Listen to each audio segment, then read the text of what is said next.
Now we've gone ahead and finished our test. If there's any material left over in the furnace cylinder, we can go ahead and just apply a bit of force to purge the remainder of the material from the furnace till you feel like you're getting a lot of resistance. You can go ahead now and remove your weight, set it aside. You'll now want to get some heat protectant gloves, of course, because the piston rod is going to be hot when we clean them.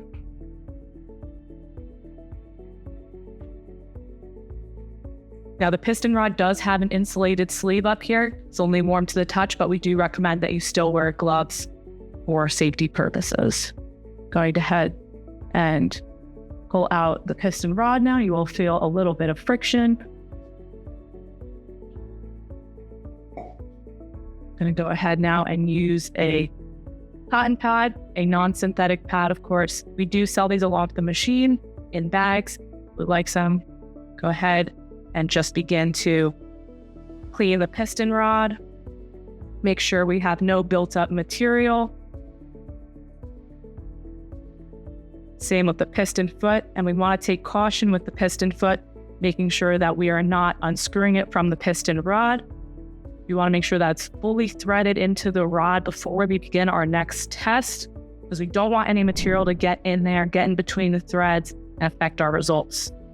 Now, the piston feet are consumables, so they are replaceable over time and can wear, but the more careful you are when cleaning them and removing them from the barrel, the longer they will last. You can also go ahead and use a Scotch-Brite pad as well. Just be careful with this, as if we rub the piston foot in an abrasive method here, we can damage the piston foot, remove a bit of the material, and then change the dimensions of the piston foot, and it can fall out of tolerance.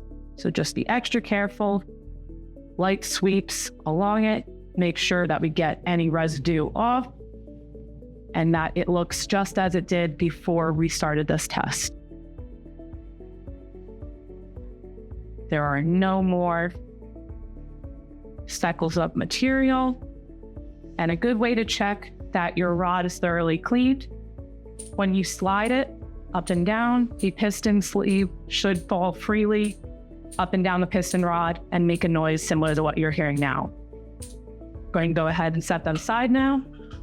Place that in our tool rack. Now, if your unit does have a die release, you can go ahead and open that now. Be aware that the die may still be in the barrel. That's just due to the nature of the built-up plastic, but we do have a orifice removal tool. Enter it through the bottom of the furnace here. Pop it up out of the top of the furnace here and take it to clean. So we're going to go ahead, use the cleaning tool, just give it a little push.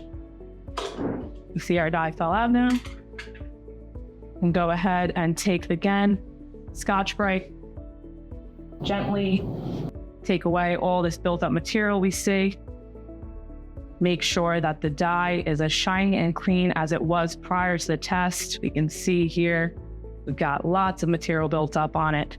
Make sure we get that all off of the outer surface of the die. Make sure it retains that necessary diameter and height so that it falls freely through the bore of the barrel in the furnace.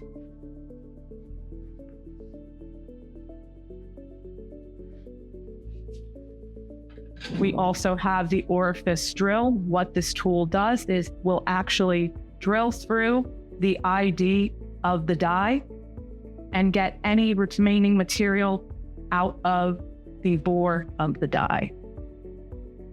So we can see that some material now has come out of the bore of the die here, which is a great tool to make sure that we retain that necessary ID of the die in between tests to keep accurate and repeatable results. Now go ahead and make sure there's no more built up material anywhere on the surface of the die. It's free from any scratches or marks. We're going to do one more check with our orifice drill. Make sure that the bore of the die is completely free of material. Let's see, drill tip come through there. We're good to go. We do also sell go, no-go gauges that will verify that the ID of the dies retains its necessary dimensions between tests, making sure that it's clean time after time, making sure that it meets the requirements of ASTM D1238. We can see nice and shiny and clean. We're going to go ahead now and set that aside. Now we're going to go ahead and take our cleaning tool and a cotton pad. Place the cotton pad above the opening of the furnace here and just give a quick pump and plunge to the furnace here. I'm going to pull it out.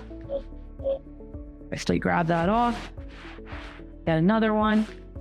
We want to make sure that the ID of the furnace is as clean as possible between each test. So we'll want to check these cotton cloths as they come out, make sure that there's no dirt, debris, excess material on them.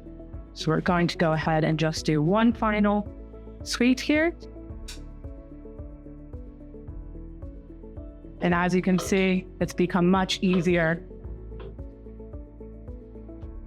Push and clean, pull this aside, drop the die back in, and we will hear a clear sound of the die hitting the bottom of the barrel. That will allow us to know that the furnace is clean and we are good to start another test.